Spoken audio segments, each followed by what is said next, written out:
Aşgabat Taşawuz avtomobil ýolunyň ugruna duşanma güni 3 ulogyň gatnaşmagyna bolan ýol hadisasyna 9 adam helak boldy. Bu barada Datyk radiosynyň habarçysy maglumat berýär. Ýokary tüýlik bilen Demirgazyk vilayatdan Paýtawat Aşgabady barýan 3 ulog gara ýoluň Ýerwent obasy bilen Bokurdok şäherçesinden geçýän bölegine bir-biriniň ýzynyň baryp urýar we ýol helakçylygyna uçuraýar. Polisiýanyň ýol gödäwçiligi gurulunyň Ýerwent gödäwçilik nohadynyň bir ofitserine görä ýol ulog hadisasyna ýokary tüýlik hemde ýoluň erwet bolmagy sebäp bolýar. Polisiýa işgär bu hadisanyň ören paçygaly bolup geçendigini aýdýar. Sagatda 155-170 kilometr tezlik bilen barýan ulaglar ýoldan çykyp bir-biriniň ýzynyň baryp urýar.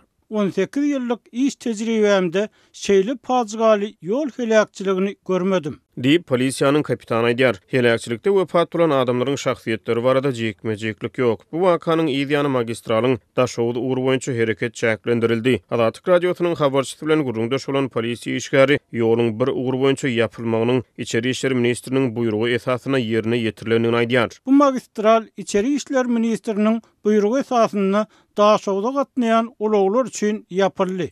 Magistral doli awatlanýança ýük ulaglarynyň, yeňil ulaglaryň, awtobuslaryň we minibuslaryň gatnawyna ruhsat berilmeýär.